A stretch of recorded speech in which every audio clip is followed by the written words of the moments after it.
Hello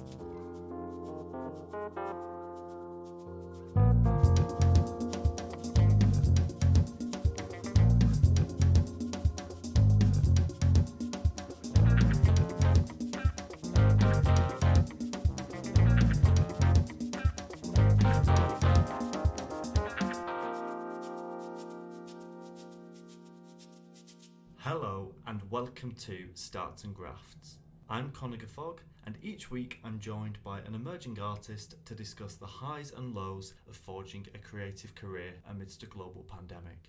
My guest this week is Henry Weeks. He's a saxophonist, a DJ, and an event producer currently based in Berlin. He's worked with an incredible amount of artists and has produced and performed at events across the UK, taking a love for jazz and Brazilian music with him wherever he goes. Now, there are some sound issues with this episode. We don't know why, but these things do happen. Please bear with us because it's a lovely conversation and we had a great time recording it.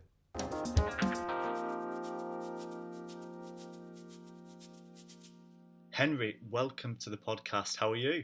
I'm great, thank you. Thank you for having me. It's an absolute pleasure. So I was trying to think before the conversation when the last time was that we'd seen each other, and I think it was at the very end of 2019 at the Thirsty Scholar in Manchester. Do you remember?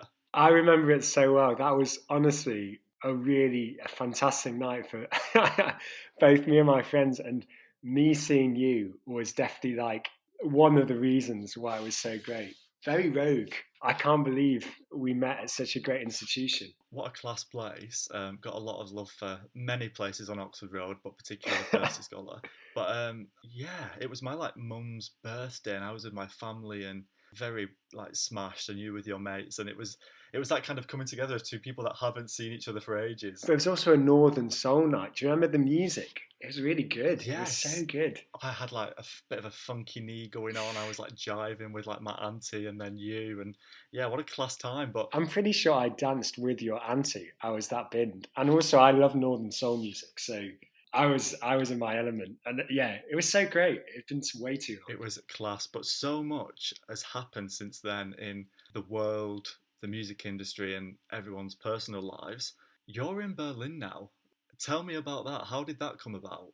It's been quite a journey, to be honest. Also, thinking back to December 2019, I would never have imagined I would be in Berlin now, which is kind of crazy because everything happened so quickly. So in March, not only did the global pandemic happen, but it was also a very big month for me personally. So I had three kind of major events musically that were going on in my life. So I was doing an EP launch with the Brazilian band that I was in. I think that happened on I will need to get the dates right. I forget if it's the end of February it happened. Okay. And then the weekend after, I put on the Cuban trumpet player Yelfris Valdez. I put on a gig of his at Highbot Book Club, which I was very proud of because he's an amazing... What a venue as well. Well, this is the thing, both the EP launch and the gig that I promoted were at Highbot Book Club. It's a bit of a second home for me.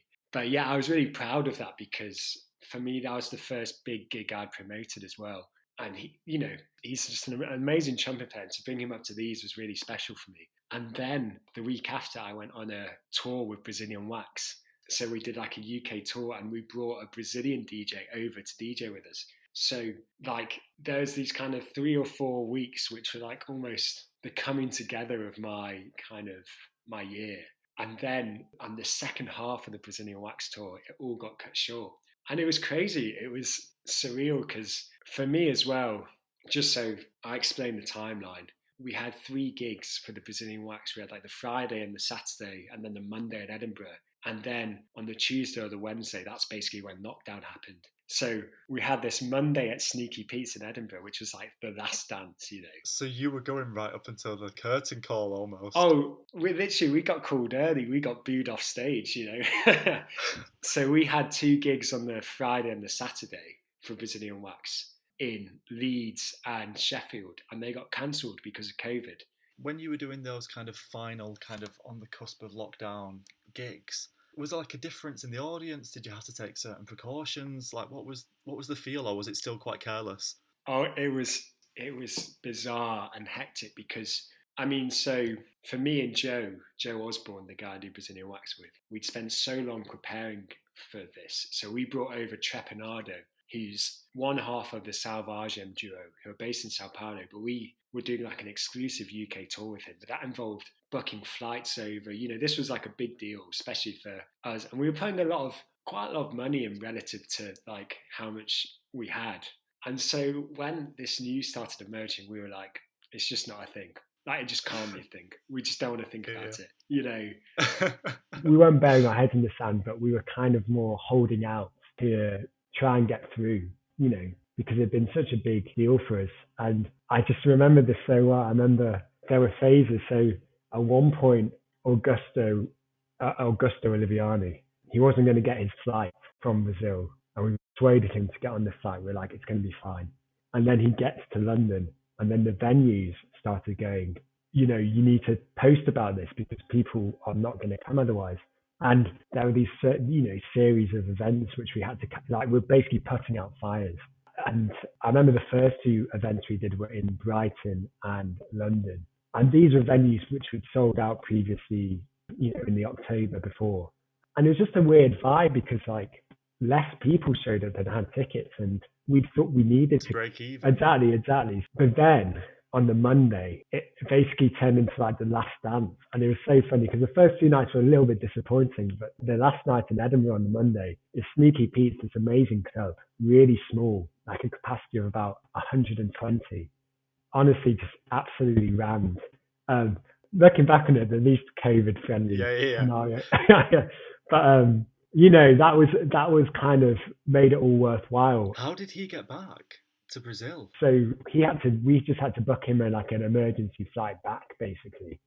And then it was strange because what happened for me was after this period, this quite intense period, I was exhausted. So I just spent the next week absolutely knackered in bed, kind of enjoying the excuse for some time off. And then things started unraveling. It must have looked very bleak. The future must have looked quite bleak for someone that's livelihood is in events and live music. Well, yeah, no, it was bleak, but I think I didn't realise how bleak it was until a lot later. Right. Because, I don't know, there's a naivety about living in. So just for context, I just left university. So this was my year out of university. And as a student, I had this kind of, I felt invincible. I could kind of do anything and I'd get away with it. And someone else would sort out the problem. And especially having done events within uni and having been involved with uni societies, it feels like there's someone always watching over you. There's always someone There's always someone to turn to when there's an issue. Some sort of higher power, someone that feels like a proper adult that you can turn to and go, I need a hand with this. Can you sort it out, please? Literally, someone's just going to be like, we'll sort this out, give it a few months type of thing. But I think as well, there were some certain things I was really looking forward to. So I don't know if your listeners will be aware of Hi-Fi Sunday Joint. Which is a big old thing in Leeds, isn't it? It's a brilliant venue and it's a brilliant event that they have on a Sunday, for anyone that's not familiar with it. So did you have that lined up? Yeah, it was my first Hi-Fi Sunday Joint in the May. And I was really excited. It was, having both of us gone to Leeds will know, it's a good benchmark if your band's doing okay. And, we were headlining and this was super exciting. Yeah. We'd released an EP. But what happened was, so things just started getting cancelled because basically I had nothing in April, but in May I had quite a few things going on. So I actually had 2 Sunday joints because I was playing in someone else's band. And I was buzzing. I was making it in Leeds, my saxophone playing was going somewhere, just on a UK tour.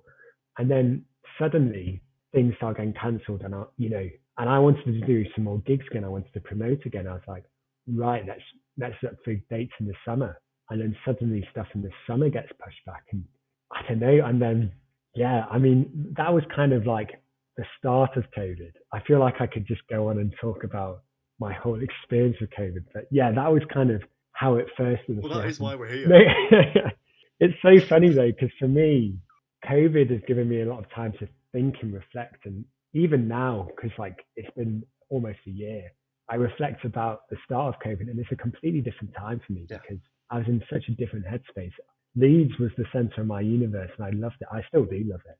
But the idea of moving or changing was not in the plan because I had a plan. I had these gigs lined up. I was going to be a professional musician in Leeds and I was just going to go elsewhere. And it was bizarre because from doing UK tours and some gigs happening, suddenly everything's cancelled and I'm on furlough money. I worked at a studio part-time. I worked at Iger Studios and I worked for Hyde Park Book Club doing like PR and press and working for their record label. And suddenly I'm on furlough and suddenly the days are endless and there's only so much sourdough you can bake. Was that what you turned to? Was that your release, sourdough? Sourdough and vegan lasagna. You know, that's I rate that. But yeah, it was crazy. And also for me as an extrovert, and I've only realized how much of an extrovert I am during lockdown. I really bounce off other people, but not in the sense of like, I'm not necessarily the loudest in the room or the one who's making all the noise, but just to go around to someone's house and play some music or go around and listen to music or to host a dinner party and do a stupid theme. And I don't know, I love doing that. I love being creative with people. Being creative with them in any way, by the sounds of it, as well, whether it's doing something ridiculously stupid or... I mean, one of my friends, she's an absolute nutter. We've been in a supermarket and she'll go, let's play Ready, Steady, Cook. Buy 5 ingredients, put it in a bag and we'll see what we can make. You've got to realise that being around people and being creative can take many different forms, I think, can't it? Like you were saying. Well, yeah, like I think as well, I particularly was someone who kind of boxed myself in as a creative. Like I did things and I didn't do other things. And like, I don't know, I realized I work with people. I like working with people. But I didn't realize I needed to work with people. I don't know. And there's a subtle difference of like actually being alone works for some creative people. Having that time works for some people. And for me, it was good to have some time to reflect. But there comes a point where like, I just want to bounce off someone else's energy. I want to do something and they'll say, I like that. I'm going to throw something else in and you kind of create something. That's how I do it, you know, so it's strange. Honestly, that is why I am here doing this right now. I couldn't agree more because it's really interesting and we got to a point where people were doing lots of catch-ups over Zoom and stuff, which was great and I really enjoyed that.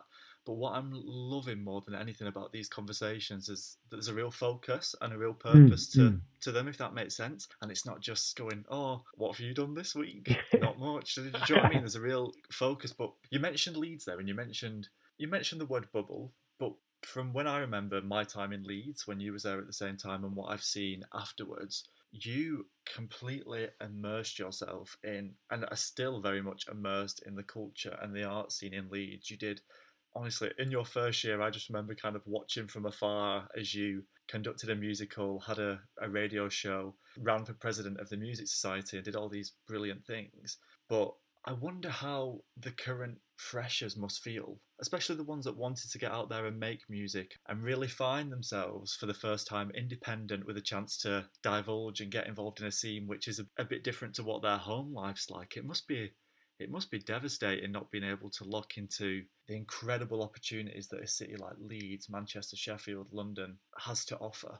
I find it so funny because just on the point of my first year, like I learned so much from doing too much, you know, but I'm so grateful for that opportunity. And you're right, like for that to be taken away, like now I feel mature enough. Well, I've had to mature, but I was at a stage in life where like I was able to adapt to the new scenario, the new situation.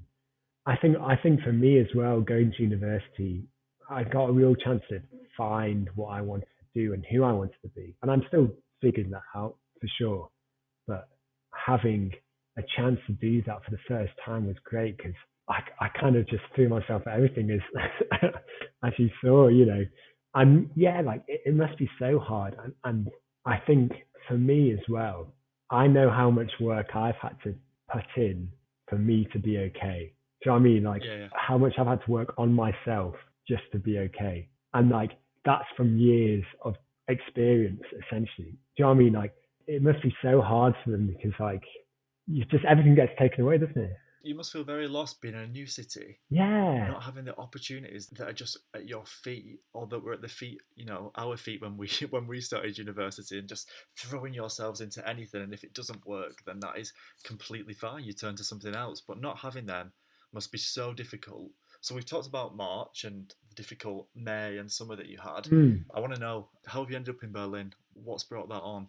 I quite enjoy telling this story now because it's a strange time. So furlough happened from working at Hypop Book Club. So I was kind of furloughed, but I was making literally enough to pay my bills and my rent. That was it. But I didn't want to get unemployment benefits because I didn't want to be seen as an employed, but I was hardly making any money. So I needed to get a new job.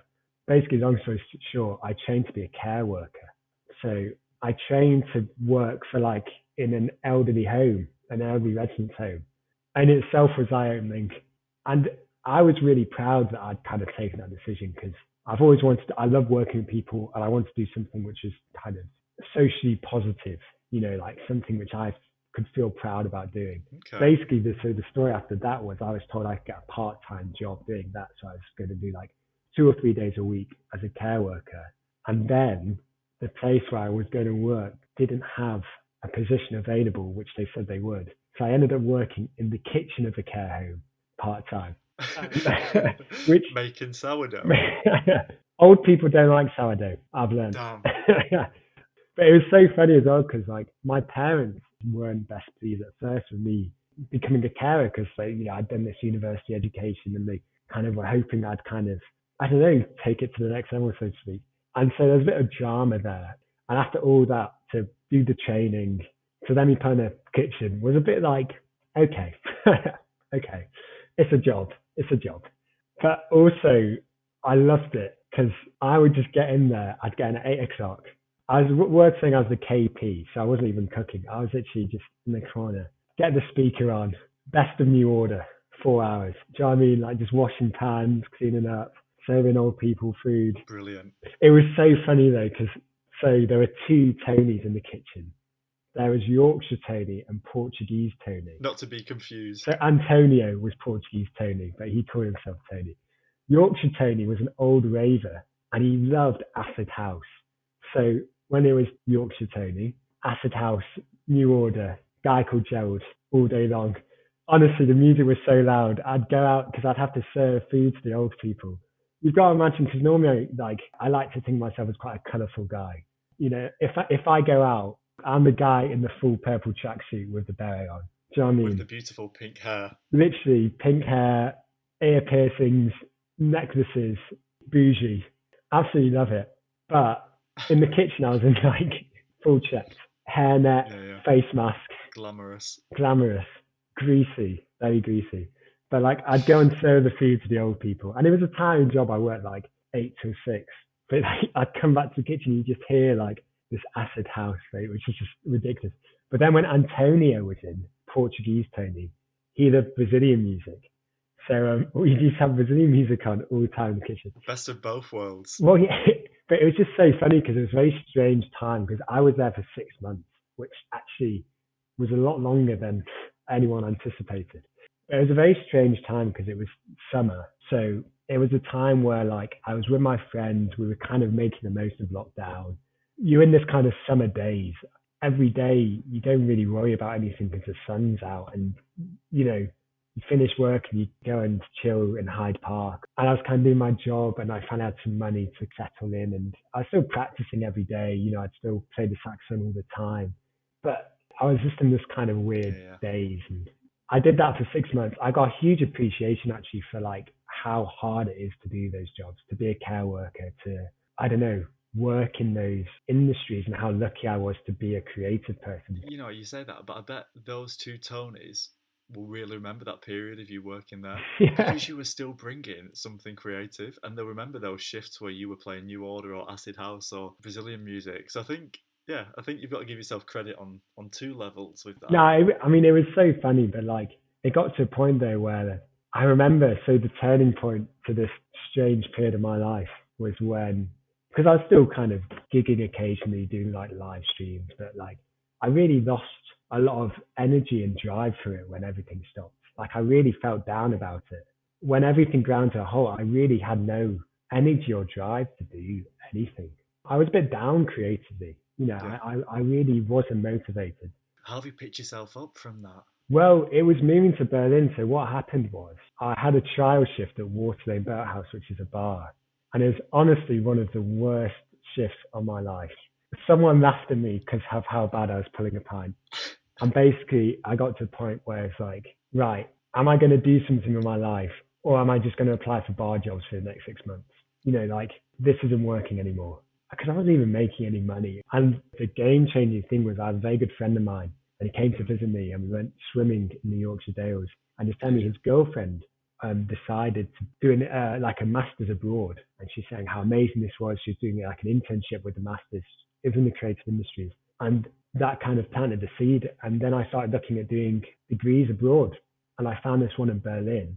And there's an internship, there's loads of creative work within the degree. And I've always wanted to move abroad. My family are actually part German as well. And it kind of all fell into place. I had signed for a place in Leeds for 2021. But within a month, I got into this course. And I don't know, as soon as that seed was planted, it was like, okay, here's a new direction for me to go in. Here's some new experiences. I think I just need to go for it, because for my entire time at Leeds, I felt the city always had something to offer me. And I love Leeds to the bottom of my heart. And it was only at that point I was like, actually, there's nothing more to do here. And that was very weird. I was like Leeds' number one fan. And then after 4 or 5 months working in the kitchen washing pots, you're kind of like, it probably shifts your perspective of not just working life itself, but everything that's surrounded by that. And if you're doing something like that and then going back and still living in Leeds and being surrounded by this kind of shell/ghost land of what you used to know, I can imagine it really shifts your perspective wherever you're living, I suppose. Well, this is the thing, and I'm so glad I did it, and I'm really happy. And like, I don't look back at that time and think, God, I actually loved doing that. But it's so funny. What happened was actually, I remember I found this course and I think I was going to apply for it in Berlin. And I told 1 or 2 people, I was like, do you know what? I'm considering moving to Berlin. And people were like, oh, that's really cool. That sounds great. And I was like, yeah, that does sound great, doesn't it? Henry moving to Berlin. Sounds good. I used to start saying some more people. And I think before I knew it, I told too many people not to do it, You talked yourself into it. So what are the restrictions like over there, and what have you been able to get up to since moving? So it's worth saying that basically I moved in October. The first month of October, the restrictions were okay. Bars were open. They had to close at 11. But there were also, there were day parties still going on, which is kind of the crucial element, because I was still basically going clubbing for the first month, which for someone who hadn't been clubbing for 7 or 8 months was a bit of a revelation. So that was really amazing, because for like the first 4 weeks, it was just partying loads, meeting so many new people. And it was the most refreshing feeling I could have imagined, because I actually met someone from Hyde Park Book Club. We were put in touch. There's a big Leeds contingent in Berlin, and we met. And it's just so funny. On the first weekend, we went to a club called Elsa, and we going out, so dressed up nice and flamboyantly. And I've not dressed up in a while, so I was really excited. I was wearing a red beret. Wow. And honestly, the first night dancing, I've not danced in 6 months by this point. We were going for it. I was like throwing my red beret around, and we were just going up to everyone. Everyone's doing this, and it was just like the most sigh of relief ever. And so for the first month, it was amazing. Just met loads of people. I'm just having a good time. And then lockdown actually started, which was tough. Like, restrictions are still quite tight here, and it's much more clear than the UK. But what was my saving grace? There's 2 things which I did, which I'm really thankful for. One was like, I made my online presence a lot better, because I decided when I moved to Berlin, I was a saxophonist in Leeds, but I was too nervous or too self-conscious to call myself on, or to go up to people and be like, this is what I do. Because people knew me from the start of uni. I wasn't that good at the start of uni. I mean, to be honest, I'm still not that great now, but I just don't tell anyone. Fake it till you make it. Literally. And like, I was thinking about this today, because I was thinking about this, what we're going to talk about. And fake it till you make it came up. But then I thought, I need to give myself credit, because I practice like a few hours a day. It's not like I can't play the saxophone. Do you know what I mean? Like, I really care about it. It's quite clearly your passion. I remember bumping into you in your second year of your music degree and being like, Henry, how's things? And you just went, I just want to play my saxophone, man. Literally. Literally. I don't want to study. I actually went busking yesterday on the canal in Berlin, and I just was there for hours. I was like, this is great. I mean, don't know if anyone else likes it, but I'm having a great time, you know. But this is what I did to Berlin, and this is the real crux of like why I feel uh, what I've felt has benefited me from moving. Is that I've been able to reinvent, well, not reinvent, but I've been able to take control of how I want to describe myself. So when I meet people now, they're like, oh, what do you do? I play the saxophone. There's no like, oh, I've just got to Leeds, you know, I'm You've not got that kind of somebody knows you and can say, oh, well, I remember when you used to do this or when you were doing that. I suppose it's almost a fresh start in that sense. exactly. And so I kind of paired that with making sure I had a good online presence. And there's a bit of, you know, my Instagram is Henry Weeks Music, which I just think is so lame. But also, you have to put yourself out there because if you're not going to do that, who else is going to do that? You know? Someone's going to beat you to it. Mm, And there's nothing worse than knowing that you didn't go through with something and then somebody else has done it and kind of being in an envious position of them. mm, But you talked about identity, and obviously I know you from uni, which it's going to be quite clear from this conversation, but I still had a bit of a Google and a bit of a look on your website, which is brilliant. And the name, let me get it right, the name Bobby Hoffman came up if we're mm. talking about identity. Is this your alter ego? Yes. Well, this is quite funny Tell actually. me about that. Bobby Hoffman, be the Bob Hoffman. Bobby Hoffman is someone who's very hard to get in contact with, is worth saying. He's kind of peaked in the 80s, but has now just been pushed back to doing 1 p.m. DJ sets on a Sunday. I think he actually did a set at the Thirsty Scholar recently. Oh, okay. Yeah. So I'm guessing you two have never been seen in the same No, place we've never been together. seen in the same place. I tell you what's funny though. I loved Bobby Hoffman, but I'm actually a bit out of touch with Bobby Hoffman. Right. Because what was quite funny about Bobby Hoffman, we loved Bobby, but he wasn't necessarily the master of his craft. Right, okay. Okay. So in Berlin, and it's very different to they're very different to the UK, you can literally walk down the street and no one will bat an eyelid at what you're wearing. You know, in Berlin at the moment, double denim's in. Is it? And so I'm wearing double denim all the time, you know. And I'm walking down the street and Bobby Hoffman is a big fan of double denim. But I don't have to pretend to be Bobby Hoffman anymore.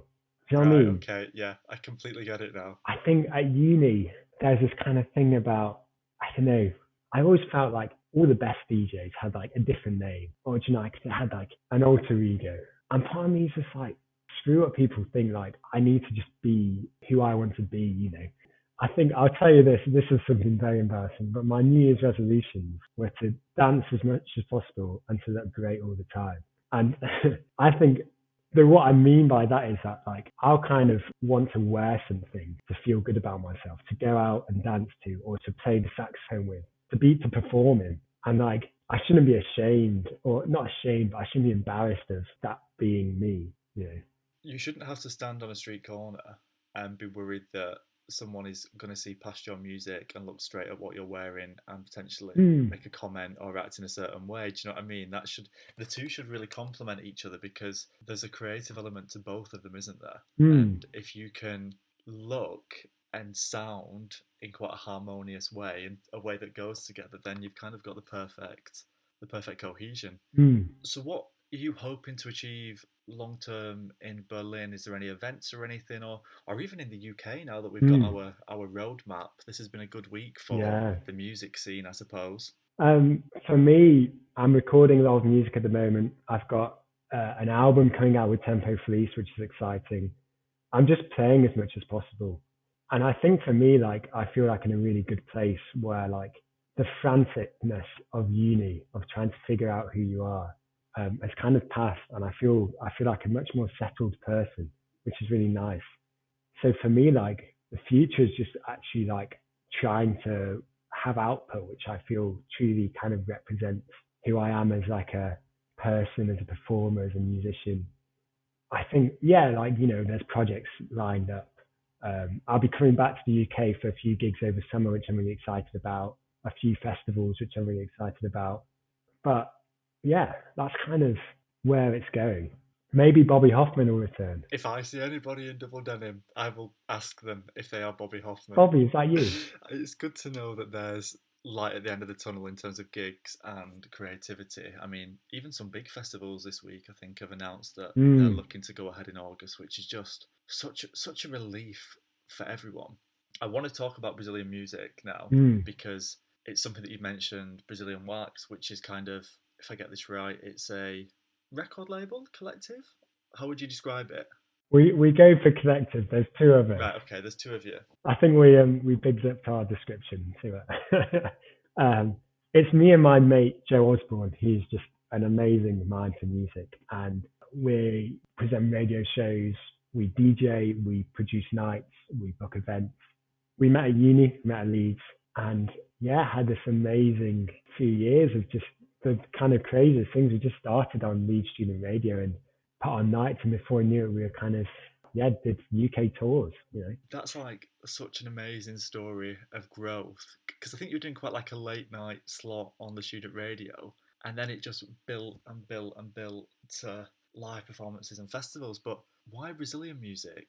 Because it felt quite niche when I first heard about it. I kind of love telling the story because it's like me and Joe are almost in a relationship, and we've told it so many times. Do you end each other's sentences? Yeah, like he's not here, but we'd literally just be, So my mum's Brazilian. My mum's Brazilian. His family, his grandmother's Brazilian, and so he had a passion for Brazilian music. I didn't really know much about Brazilian music before going to uni, and then he was actually in my halls, and we literally clicked straight away.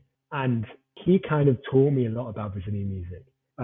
He is the man with the knowledge, He kind of gave me the passion, and that's something I'm eternally grateful for. And it's kind of what our friendship's built on. I think also with Brazilian music, what we both love about it is the huge variation within it. So unlike certain other types of music, there's so much history, recent history in Brazil, so much variation in modern music, from electronic music to MPB to samba. You have like an African Brazilian diaspora within the culture. You have a big jazz element. And so when we did these nights and when we did the radio shows, we could literally play a dance tune followed by a samba tune and like all full high energy and keep people going. And yeah, I mean, it's just so funny now because looking at both of us, we're kind of heading in different directions, but we're very much within the music industry. And thinking about like the first two nights we did, they're just jokes. But that's kind of what Leeds and the DIY scene allowed you to do, which is great. When you first went to do that radio show, which I'm assuming you probably had to pitch and think about, did you see the longevity in it? Or was it very much just a let's give this a go and see what happens? I mean, with a lot of things in my life, there has been no thought about what is going to happen next. And yeah, like we just kind of threw ourselves in it. And like, as you said, like I kind of threw myself into everything I did at Leeds Uni. I said yes to everything. And I actually said yes to too much in hindsight, but actually I'm really glad I did. I just went for it, and I'd encourage anyone to do the same. And like even now in Berlin, I realize like if you just put yourself out there and just see what happens, the worst answer you can get is a no.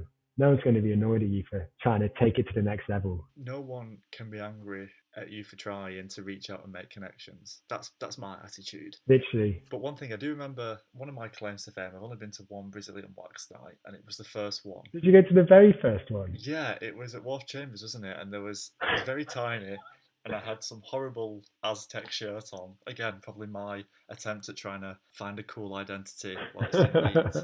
But yeah, it was such good fun, and like I remember dragging a few friends along that I was living with. I think I made you drag a few friends along. But it was dead cheap as well, and it was just really good. And there was lots of big dogs in the kind of nightlife scene in Leeds, like your Flux and your Good Life, who you've actually gone on to work with, which is amazing. But it was just great to go to something which was at the start of its, what ended up going on to have a really good life. So yeah, I just wanted to reminisce on that because I really enjoyed it. There's few people who've been to the first one, so you were on the OGs. You've got a special place in my heart. So we've had a really good natter so far, and I don't want to keep you for too much longer. Oh yeah, I've talked a lot. No, honestly, it's completely fine. So as we come to the end of our conversation, there's a few things that I want to mention. One of them is that we always share a piece of artist advice, and this week's artist advice comes from Mary-Ann Hobbs, BBC Radio 6 DJ. She's a DJ in her own right. She's a broadcaster. She's kind of a legend of the music scene, really, especially the electronic music scene. And she just shared some really short and simple words with us, which was great. And she just said, charge at your dreams and never look back, which seems exactly what you're doing right now, Henry. I want to know, just in a few words, what is the overall dream for you and your music? Oh, I think this answer would have changed so much within the last 3 years. But for me and for my music, I just really want to be truly happy with the output that I am producing. And actually, beyond that, as long as I know I'm putting my all into it, I'm working as hard as I can at it, and I feel like I'm putting my heart and soul into it, then I'm happy. And a few years ago, if you asked me that, I would have said the dream is to Madison Square Gardens. Whereas now, honestly, if I can just know the music that I actually truly want to express, then I'll be very satisfied because I know that's all I need to do. For anyone that knows you, or for anyone that's listening, we just want you to keep being fun, fabulous, eclectic, eccentric, the lot. We've just talked about kind of what the future holds, but I always like to finish on kind of a retrospective note because you've achieved lots. Like you've grown some really cool things, and you've said that you've done too much at times, which might be the answer to my question, really. But looking back on what you have achieved, if you could, what advice would you give to yourself when you first started to pursue a creative career? I think I would tell myself to give myself more time and more space. And it's not necessarily about doing more or less. It's about giving yourself time and space.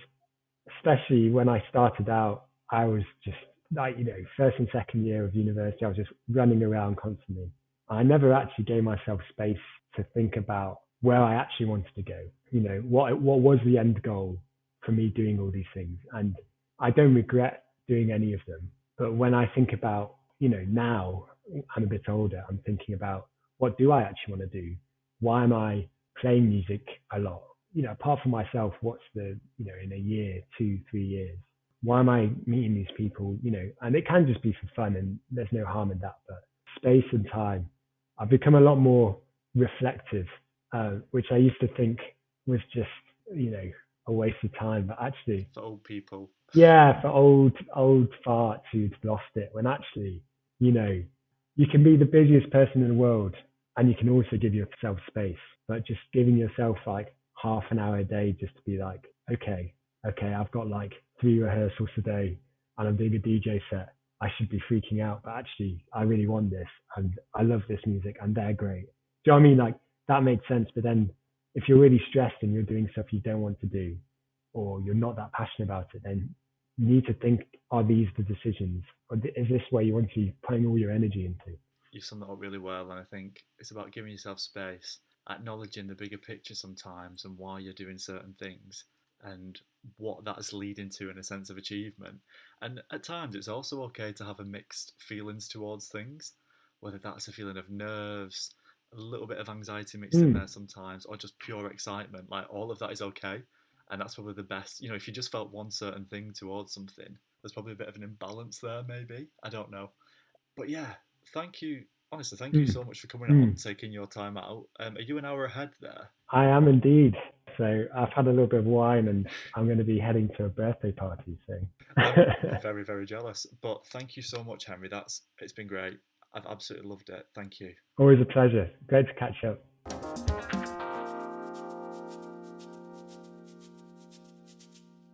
A huge thank you to Henry for joining me all the way from Berlin. Do check out his website and social media pages to keep up to date with his events and performances. We'll put a link up on our link tree for you. Please don't forget to follow us on social media at startsandgrafts on Twitter and Instagram, and feel free to leave us a lovely review on Apple Podcasts. I've been your host Connor, Ella's been your producer, and we'll be back again next week with another episode. But until then, take care.